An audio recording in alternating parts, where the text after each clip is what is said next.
After saying goodbye in 2007, the Chaser team went their separate ways to pursue personal projects and to find inner fulfillment.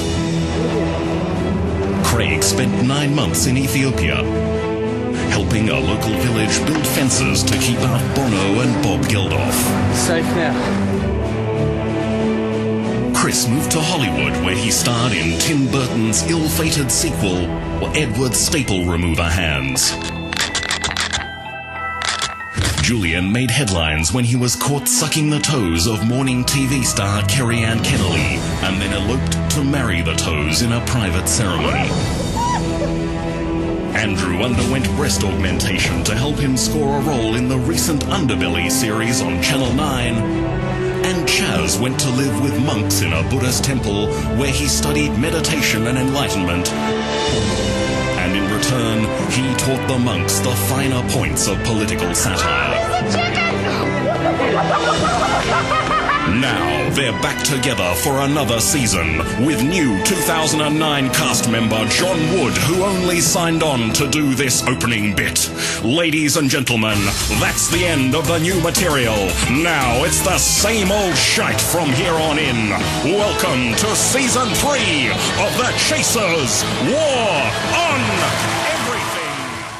But look, quite a lot else has changed in the world. Not only does Australia have a new Prime Minister, but America now has a new President, and the Footy Show found someone who treats women even worse than Sam Newman. Yes. What a shocker Cronulla's been having. Isn't I mean, Matty Johns is the only one who's been crucified so far over that group sex scandal, even though there were plenty of other Cronulla players there involved in the sex and apparently standing around masturbating. I know, they were, but surely the real question is whether the rugby league has learnt its lesson from all this. Yeah, I don't know. I was watching the NRL Footy Show this week and I'm not so sure they have. Yeah, they're sponsor giving them a sex toy. You fatty.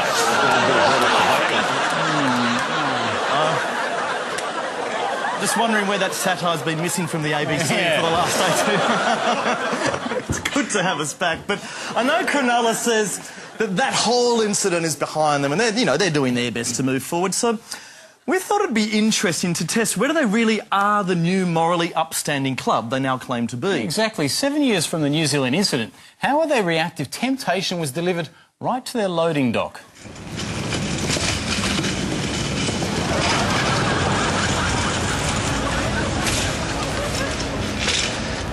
G'day, guys.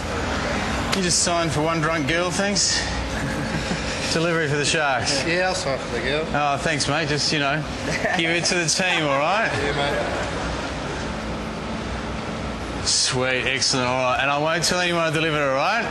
Sweet. But, of course, the Sharks aren't the only organisation to have found themselves neck-deep in scandal. The private school Knox Grammar has had 5 ex-teachers charged with alleged sexual misconduct back in the 80s. Yes, well, they haven't been tried yet, and they're entitled to the presumption of innocence. But we did want to know how the current teachers at the school would measure up today.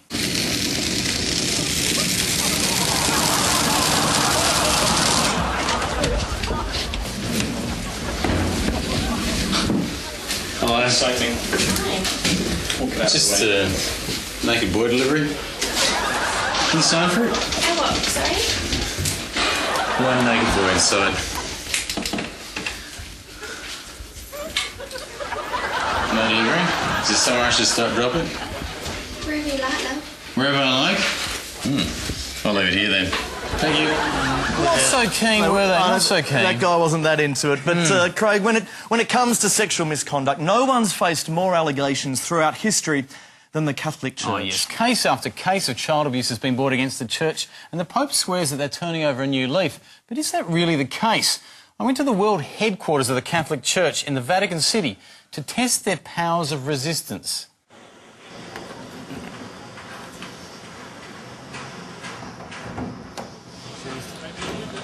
So we invented a device for them. It's a blimp. Young boys inside, pull down if you want them. Yes. Dangling a temptation rope for anyone of the priesthood to pull it down. Oh. A lot of people there immediately into it. There's the rope. Grab onto it, people. Come on, is anyone taking the rope? Go up, go up. Oh, Whoop. Jesus. This is not easy.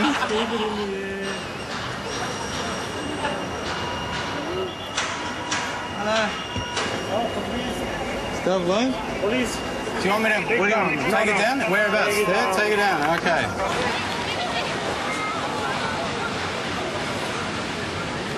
Do the police want the boys? Where do you come from? Australia. Can I get the blimp back, even if you keep the boys?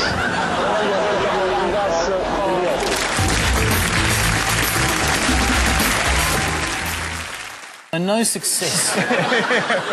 So no success then, Chaz. Will you settle down, Craig? What's wrong with you? He's very impatient. Look, I've saved the biggest lawsuit for last, and this one involved American company Home Depot. Now, they were sued for $3 million by a guy who got glued to their toilet seat. Excuse me? I was glued to the toilet seat. Go back to the toilet, sir. Well, can you help me out? I don't... Yeah, hold on. Do you know how humiliating this I'll is? be the manager. Yeah. We've got an emergency over a number. This is such a lawsuit. Marvin, please, Marvin. We got an emergency. Well, what are people doing gluing the toilet seat anyway? So I don't know what's going on. Let's go back. Come on. Marvin, you put your pants back up. But I can't. I got a toilet seat there. Marvin, we have an emergency. Look, it doesn't have to be this way, you know. I mean, I don't have to sue you guys. It's could be $1 million lawsuit, or you could just sling me $200 right now, you know, and I'll go away. I'm a reasonable guy. I know shit happens. People glue other people to the toilet seats sometimes. You know, it's not your fault. Just give me a couple of $100. Oh, well, yeah, it would be reasonable. Can I put this? Oh, yeah, sure you can. Yeah. Thank you very much. Yeah. That's nice and warm, actually. Thank you for that. Oh, okay. Just for that, I'll only charge you $150. Oh, okay. What do you reckon? I ain't got nothing to do with that. You got me wrong. How about $150? Yeah, right. How about $100 and some glue remover?